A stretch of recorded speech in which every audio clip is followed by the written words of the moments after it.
The Amazing Digital Circus is a 2023 internet animation that is 4 episodes into its run, which, to start off this review, I think is a good show. However, I don't know if I'd consider this show to be great, because the episodes that I watched so far have yet to be anything more than just good.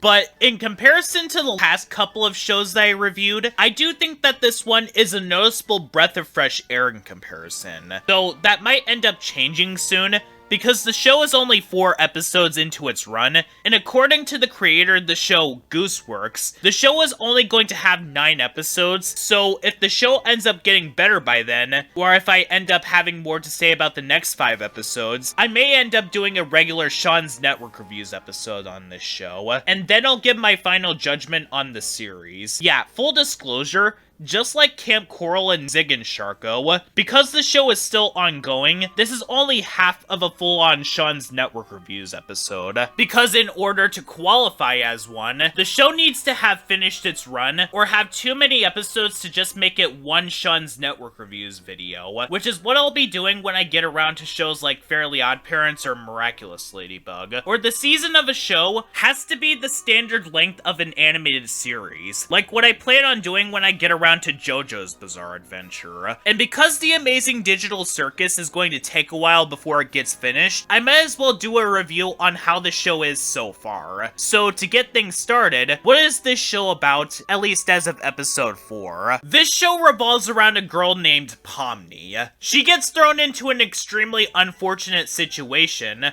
where she gets trapped in a video game alongside a gang of other prisoners of the game that is ran by a pair of teeth named Kane, an AI that seems to have insecurities of his own. The prisoners of this digital world in particular are basically trapped there for the rest of their existence until eventually they abstract and have to get thrown into a cellar where the other past prisoners who also ended up getting abstracted would go. Something that is obviously very apparent when you watch Digital Circus is that Gooseworks very much took inspiration from Raggedy Ann and Andy: A Musical Adventure. And more than just the fact that the character Ragatha was based on Anne, as well as the fudge from episode 2 was based on the Greedy, and that's this show's use of more zany elements. But what works in this show, a lot more than what we've seen in Raggedy Ann and Andy: A Musical Adventure, is the way that this series is written.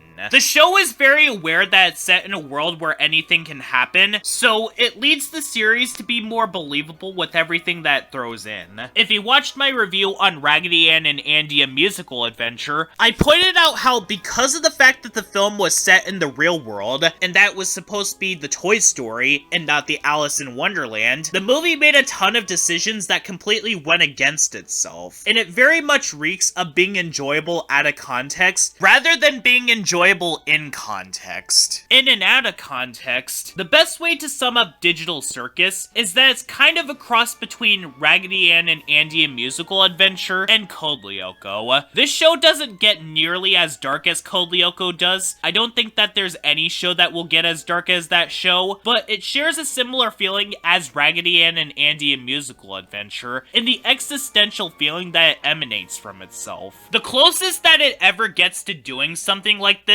is in the first episode, where Pomni is faced with the idea of not being able to escape, and you basically feel every second of it as it zooms closer to her, but the existential feeling is completely dropped by the next episode. But to be as fair as I can, there's only so long that you can have this feeling of existential dread before you just have to move on and accept that this is your life now, so it was the right decision to drop this feeling by the next episode, especially since the next 3 episodes have a specific tone to them. Episode 2 is a thrilling joyride, since it's basically Dune. Episode 3 is horror-themed, and episode 4 is a mundane day job. To start off this review, something that I really do like about Digital Circus is its humor. Now, a lot of people have gotten onto a show like Has-Been Hotel or HB for having humor that is, quote, made up in jokes that entirely revolve around profanity, to the point where one individual, who I won't name drop in this review, compared this series to Santa Inc. No, I'm not even joking. This criticism that a lot of people have been lobbying at Vivzy Pop's work is something that I don't agree with, because those two shows are able to throw in other jokes that cancel out those particular moments. Only exception being Unhappy Campers from HB. That episode is absolutely terrible. What makes me find Digital Circus to be a funnier show is a similar feeling that I get out of a show like OKKO Let's Be Heroes, in that the jokes that this series comes up with comes from a place of sincerity and creativity out of the most mundane scenarios that you could think of. This show still has plenty of comedic moments of profanity where they're bleeped out by a very funny sound effect, which forces the show to do something else with its humor besides these things. A lot of the humor in this show is very random, but it's definitely the best type of random that you could think of. Please don't come alive. Okay, I won't. And the timing in this show is absolutely perfect. Take the sequence in that same episode, for example. As soon as we see the creature that Pomni and Kinger need to get away from, it lets out this extremely loud roaring noise before Kinger casually tells the creature to speak up. You know, what you do in any situation where a monster roars. And there are several other moments in this show that have these kinds of sequences as well, where the show really catches you off guard with the jokes that it tries to tell, which is what I really do love about unexpected humor. And this even applies to other things outside of the show itself. Like the animation where Kane shows Pomni previews of what the upcoming episodes were at the time, where they also take jabs at the content farms and artwork made of the characters. The same thing also goes with the videos with the plushies. They have a sense of humor that very much reminds me of those Fred, Chili, Cheese Dog, SpongeBob plush videos where they have a very random sense of humor, and I mean that in the best way possible. Even going in a creative direction with the promos of what the upcoming episodes would be like. And what better way to carry a lot of the humor than with a cast of very memorable and relatable characters. Even if you don't necessarily connect with a lot of them, at least one of them, you will find relatable in one way or another. Zooble, for instance, has body dysmorphia, where she's incredibly insecure about how her body looks, and Gangle is the most depressed of the group. But four characters that I do want to home in on the most in this review in specific is Pomni, Ragatha, Jax, and Kinger. Starting off with the Jester Girl herself, Pomni. Now, back during my review on the Polar Express, I brought up how in the group of incredibly shy and timid characters, Pomni in this show was included in the mix, but I wrote the script for my review on that film when we only had the pilot episode, which was back in December of 2023, and I put out that review when we only had 2 episodes at the time.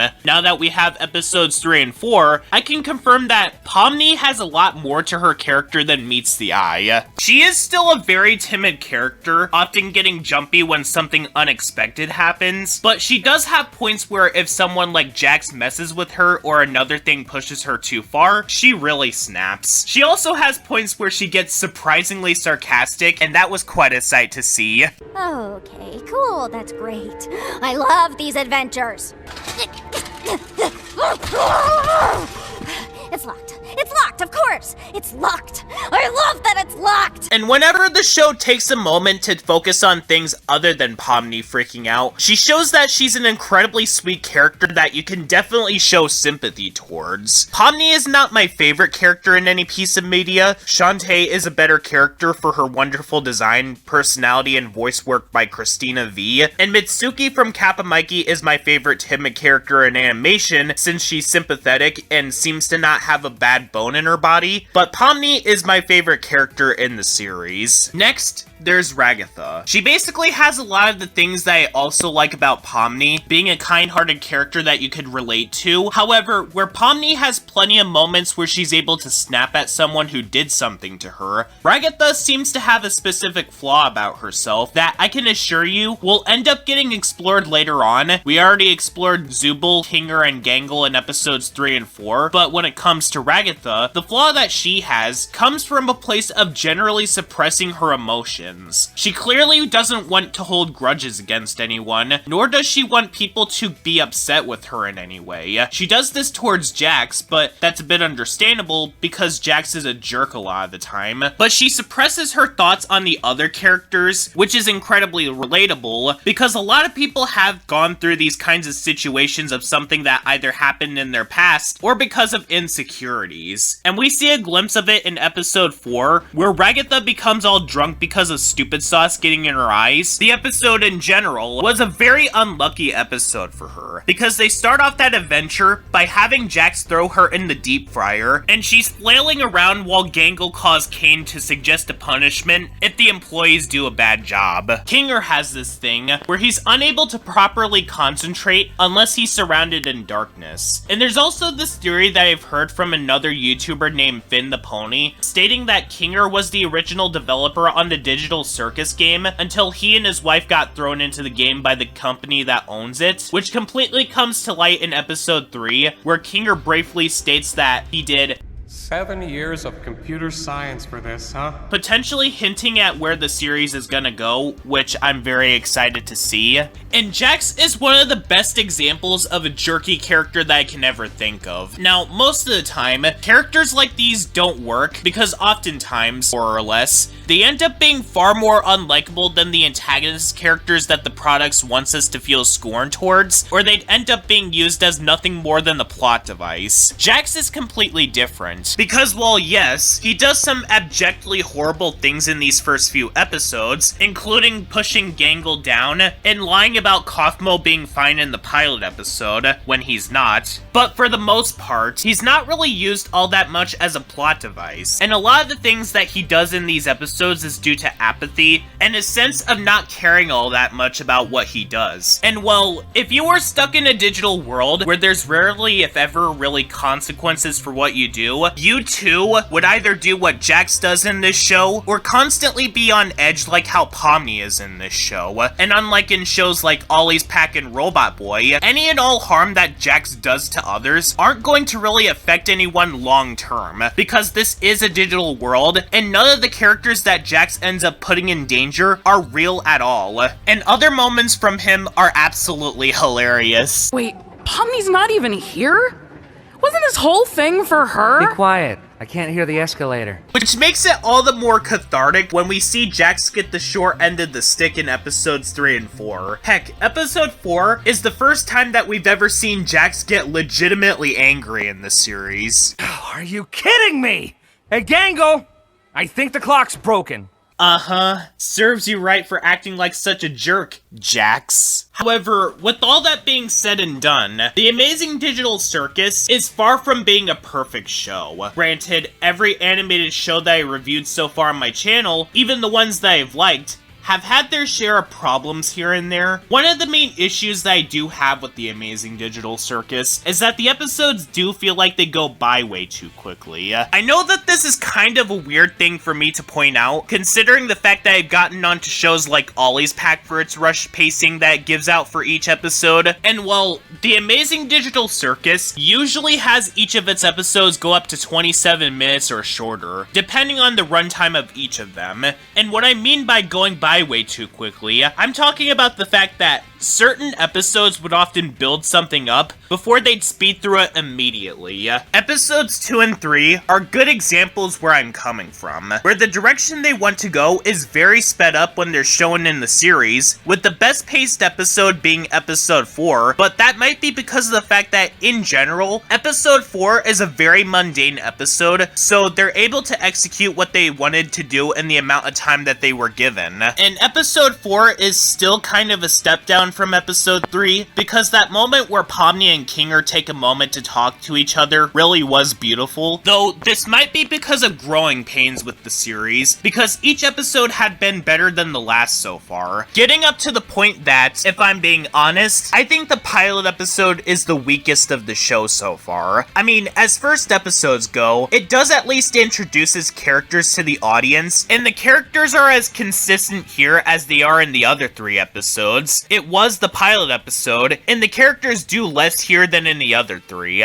The second episode is a major step up from the first, because this time we actually go somewhere, and the characters actually do things, though it was basically just a retread of the first episode, where Pomni gets separated from the others, and they put the emotional moments into Gummy Goo, only for Kane to kill him at the end. And the third episode also did a retread of the pilot, but gave us an emotional moment that is more impactful, because Kinger is one of the main characters that we spent 3 episodes with, and episode 4 gives us something completely different. But that is standard for any animated show. If you guys remember, another show that I reviewed, Eek the Cat, started off on a very awful first episode. One of the worst pilot episodes that I've ever seen in any animated series, which is quite an impressive feat. Eek the Cat is a show that nowadays has a reputation as being a mean-spirited cartoon on par with Stressed Eric, and in all honesty, I blame the first episode as the reason why. And episodes 2 and 3 were not too much better, because they in episode 1 only had one joke of beating down on the main character for the entire episode, before episode 4 takes us in the direction where it puts focus on the actual fun stuff for the rest of the season, as well as seasons 2, 3, and 4, before going out on a not so good season, season 5. The show still had moments where Eek got hurt or felt miserable, but it was not as excessive as it was in the earlier episodes. In regards to Digital Circus, it's more or less in a similar boat. The first 3 episodes have a formula that they didn't really break away from until episode 4, and by episode 3, the show is just starting to slowly unravel what it's going to try and do. Now, in regards to what we're going to be getting out of episode 5, we have no idea yet. Gooseworks herself confirmed that episode 5 hadn't started the animation process yet. The only process that they did work on was scripts, up to episode 6. But this does make sense when you think about it. At the beginning of 2024, we did get an animation showing what we were going to be getting for the next couple of episodes. The previews that we got were from the aforementioned episodes 2, 3, and 4, but then we get a preview of an unfinished stadium, which Kane mentions was unfinished and to not look. But that is totally understandable. Being someone who had worked on several different videos all at once, in regards to scripting as well as editing, it is only natural that their priorities were all set on getting these 3 episodes done and over with, especially given that they showed previews of those particular episodes. But if what we've seen in episode 4 gives us any indication of anything, we're in for quite an insane ride, because in episode 4, Ragatha accidentally gets this sauce sprayed in her eyes, which ends up making her incredibly drunk, and through these moments, we see Ragatha's true thoughts come out, showing that Ragatha is very insecure and is afraid of making people upset, which is probably what episode 5 will be about, but we'll have to wait and see. Given that, again, according to Gooseworks, the animation process hadn't even begun on this particular episode yet, so we only have the first 4 episodes to really go off of. And in regards to my thoughts on the amazing Digital Circus, I'm definitely enjoying this show so far. I doubt that this show would make it into my top 10 best animated shows of the 2020s decade. It's certainly not either the Owl House or the Ghost and Molly McGee, but it's definitely a 7 out of 10 kind of good, at least as of episode 4, because the show is still ongoing as of the time that I'm writing this script, and as I stated before, Sean's Thoughts videos are primarily for ongoing shows, while Sean's Network Reviews is for shows that have completed their run. And it might take a while for this show to get done, considering the fact that there are only 5 episodes left, and episodes of this show don't come out weekly.